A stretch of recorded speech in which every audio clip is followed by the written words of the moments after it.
Pemirsa, terima kasih Anda masih menyaksikan NTV Prime. Kita lanjutkan perbincangan. Beli Nara tadi sempat terputus, kita lanjutkan. Sempat dilakukan konfrontasi ya, maksudnya Mbak Dwi ini karena berada di sana di lokasi, kemudian merasakan ada kejanggalan dari hasil penelitiannya, termasuk tadi yang kita sudah bahas, lokasi yang berbeda-beda dengan negara yang berbeda-beda tetapi tidak dijelaskan secara rinci. Nah, ketika ditanya atau ketika berkenalan langsung dengan pelaku ini, apa jawaban pelaku? Ya, jadi jadi setelah temuan tadi ya, pergantian tadi memang langsung ditemui langsung face to face lah gitu ya, menanyakan ini apa. Dan pertama sebenarnya menanyakan isi dari risetnya, karena kan harus konfirmasi dulu ya. Jangan-jangan memang risetnya bagus gitu ya, kan kita nggak tahu ya. Nah ternyata karena Mbak Dwi ini adalah memang bidangnya sekali, jadi dia tahu persis gitu ya kalau ada yang salah. Nah si pelaku ini tidak bisa menjawab secara detail risetnya sendiri. Nah, terus akhirnya kasarnya sederhananya ya disampaikan bahwa memang ini hasil generate, tapi bukan dia yang generate. Yang generate adalah dia nyebutnya apa ya sebutnya ya, jenis leader lah atau apa gitu ya, kayak ada timnya gitu lah, ada ketuanya gitu yang melakukan generate. Dia sebutkan nama ketuanya dan saat itu diminta untuk ditelepon gitu ya. Pelaku yang menelpon untuk bisa menyampaikan ke Mbak Dwi biar ngomong langsung lah kasar. Oh, jadi Mbak Dwi sempat berkomunikasi dengan atasan atau apa ya, tim leader mungkin ya dari Mbak P ini ya berarti ya, Beli? Yes, betul. Jadi sempat diajukan untuk berkomunikasi ya, tapi Mbak Dwi sendiri tidak berkenan karena pertama dia merasa tim leadernya tidak di sana, jadi merasa tidak punya urusan gitu ya, satu.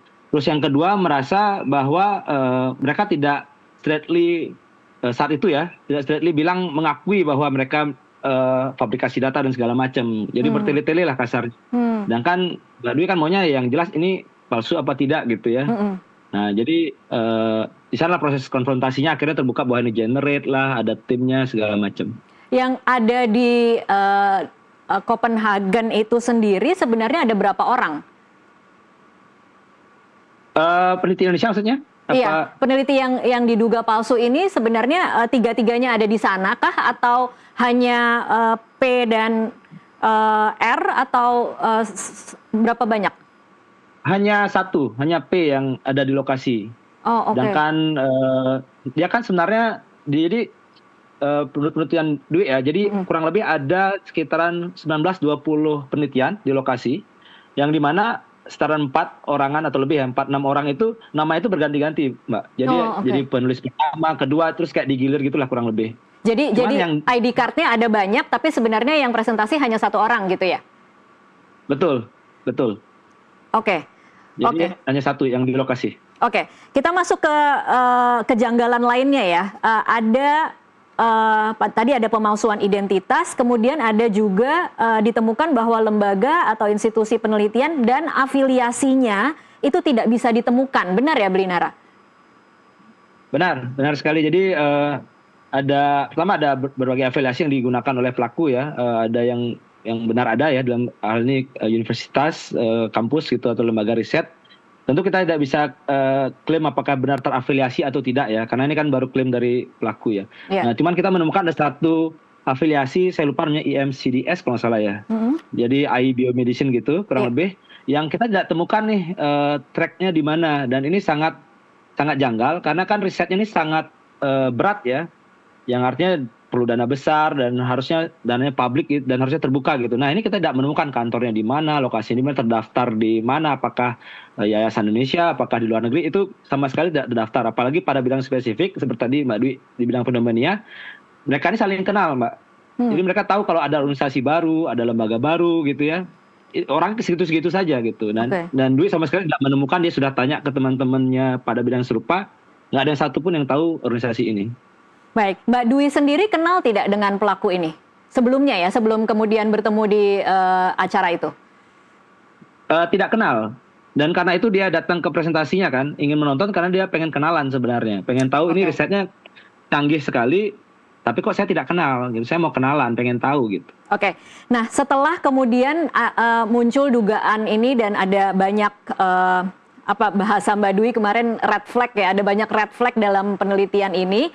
Eh, apa yang dilakukan oleh penyelenggara acara? Karena kita tidak mendapatkan beritanya. Apakah penyelenggara acara kemudian memberi sanksi kah atau mencabut penelitiannya kah atau seperti apa, Bli? Ya, jadi yang sebenarnya lebih parah kan bukan hanya sekedar penelitiannya dengan fabrikasi ya, tapi mereka datang dengan travel grant. Yaitu adalah pendanaan yang diperuntukkan bagi peneliti pemula biasanya atau peneliti dari negara-negara berkembang seperti Indonesia lah gitu ya. Jadi kasarnya ini untuk ngebantu yang tidak terrepresentasi untuk datang lah. Dan mereka ini adalah para penerima. Jadi kurang lebih ada 4 nama yang seharusnya ada di sana. Dan menurut daftar panitia mereka hadir, dalam artian berarti ada yang ngambil name tag, ada yang registrasi ulang, ada yang daftar gitu ya. Tetapi tidak ada orangnya, dan dia semua ini dapat travel grant. Dan travel grantnya itu. Bli Nara tahu nggak berapa jumlah travel grantnya ini dalam angka rupiah mungkin? Saya nggak tahu persis angkanya ya, tapi kita bisa apa ya? Kira-kira ya? Simulasi ringan aja. Iya. Ya. Biasanya itu yang dicakup adalah biaya pendaftaran, biasanya berapa ratus pound, kemudian tempat tinggal dan flight ya, Indonesia bolak-balik mungkin ke Copenhagen. Kalau kita bilang kasar, saya bisa tebak itu di angka sekitaran 2.000-3.000 euro ya. Oke. Kalau dirupiahkan mungkin sekitaran di 60 juta per orang. Per orang ya? Per orang ya. Dan ini ada uang saku juga kah? Saya nggak bisa klaim ya, ada uang saku atau enggaknya. Jadi kalau ada uang saku ya tentu lebih daripada itu, karena tergantung konferensinya. Oke. Jadi minimal sekitaran 60 juta untuk pesawat, tempat tinggal, dan pendaftaran. Oke. Nah, setelah kemudian Mbak Dwi menemukan ini, berkonsultasi dengan Bli Nara, kemudian membuat ini viral, apa reaksi dari penyelenggara? Ya, jadi Mbak Dwi langsung melakukan pelaporan kepada pihak penyelenggara, komite ya. Melakukan email dugaan ya, tentu dugaan ya karena perlu identifikasi lebih jauh. Dan dari pihak travel grant pihak komite itu sebenarnya mereka itu masih ada presentasi di hari terakhir kalau nggak salah. Jadi si pihak komite sebenarnya mau menemui ini, jadi ditungguin di lokasi untuk presentasi. Tapi ternyata karena mungkin sudah dikonfrontasi ya oleh Mbak Dwi, mereka tidak hadir. Nah, tapi dari penyelenggara akhirnya travel grant-nya mereka dicabut ya. Jadi kan travel grant-nya kan uang pendaftaran langsung, akomodasi di awal. Tapi seingat saya yang transport itu reimburse. Yang ini yang tidak dibayarkan gitu. Cuman yang sudah terlanjur terbayarkan ini yang dari pihak panitia juga menyesalkan lah karena mereka ya sulit untuk bisa menarik uangnya kembali ya. Gitu. Oke. Saya sempat melihat ada tangkapan layar di story-nya Mbak Dwi yang mengatakan bahwa yang memotret momen mereka mendapatkan Outstanding Research Abstract Award. Ini untuk event yang sama atau seperti apa nih, Bli? Bukan di event yang sama. Oke. Jadi ya karena akhirnya kan awalnya sebenarnya sudah ditemukan oleh beberapa teman-teman di lokasi selain Mbak Dwi itu ada beberapa teman lokasi karena mereka juga curiga mereka ini melakukan pencarian lah ke orang tersebut gitu ya. Nah ternyata ditemukan orang bersangkutan ini cukup sering melakukan perjalanan konferensi seperti ini gitu ya. Yang kalau menurut bahkan ini salah satu story pelaku ya, mereka menyebutkan mereka dalam 2 tahun sekitaran 200 penerbangan. Dalam 2 tahun 200 penerbangan? Yes, betul. 100 penerbangan dalam 1 tahun berarti ya. Ini keluar negeri semua ya, Bli? Iya. Luar dan dalam negeri ya mungkin ya. Iya. Mungkin tidak semuanya berkaitan langsung dengan conference ya, tapi cukup banyak lah. Oke. Yang berkaitan dengan conference. Oke. Kalau ini kembali lagi ke awal mula lagi ya, Bli Nara, ketika Anda kemudian dikontak oleh Mbak Dwi untuk kemudian melihat kasus ini, melihat hasil penelitiannya, apa yang Anda pahami berdua dari kalau melihat nama-nama ini dan kemudian mencoba mengecek atau memeriksa latar belakang mereka. Karena kan di titik ini kemudian ketika memang mereka tidak bisa menjawab, katanya datanya fabricated, semua track record mereka, penelitian mereka ke belakang menjadi sangat dipertanyakan ya, Bli Nara? Ya, betul. Tapi sayangnya penelitian mereka nggak banyak.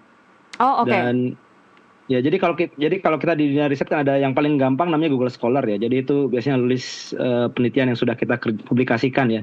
Nah, temuan kami ya mostly risetnya mereka hanya berakhir di judul dan abstrak yang Oh, oke. disampaikan Jadi di konferensi. 200 penerbangan itu tidak semuanya berupa penelitian atau judul dan abstrak ya? Ada yang lain-lain juga Eh, berarti?